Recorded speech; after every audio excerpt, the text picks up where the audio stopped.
Gorgeous. I am here with Andy Baler, and you want to know Andy Baler. You want to know what he does. This person goes from the very beginning of fish life all the way to a restaurant. You take the whole process. That's right. Nantucket Fish Company. Yep. That's your distributor wholesaler? Correct.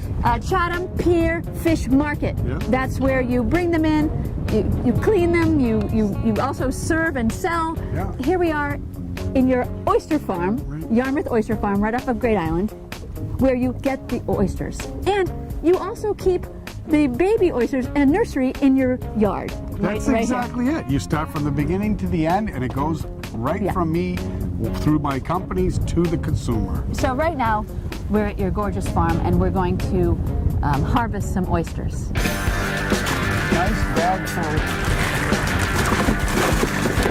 Is this thin shell here? Yes. That's all within the last 3 weeks. That's all fresh growth. Oh, wow. So the water is warmed up, the food is here, and they're going to take off.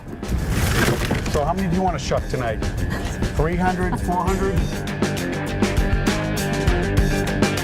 So if I keep throwing them at you, you're going to be one of the catches, backup catches for the Red Sox? Bring it on. And so now we'll go see the babies in your nursery. So we're at Andy's house, and this actually acts as a nursery for the baby oysters. Can I call them baby oysters? You can call them baby oysters.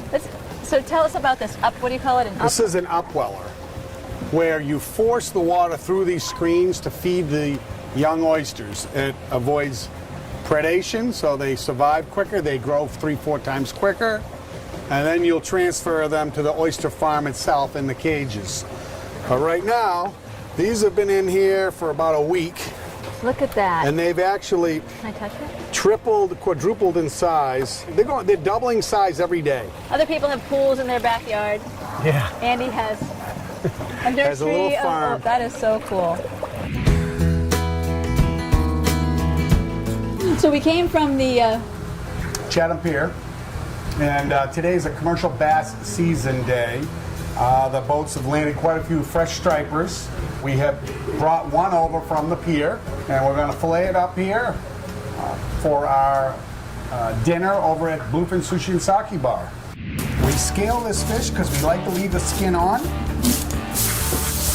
I'll tell you, striped bass in sushi is a wonderful product, and that salt water makes the difference. And that makes it healthy too. Well, you don't want to wash it with fresh water. It's not doing a saltwater fish any good. Right. It's a nice fillet. Gorgeous. And now we can look at the oysters that we harvested today at the Yarmouth Oyster Farm. So here's the tank system where we can purge these little necks. That's where they spit out all the And these sand. are the oysters from the farm today that we harvested. Look at that. We usually sell them very quickly, but if you can keep them in the water and they continue to stay live like this, it's just a healthier environment for the oysters. Yum. All right, Seafood. so on to the restaurant. On to the restaurant.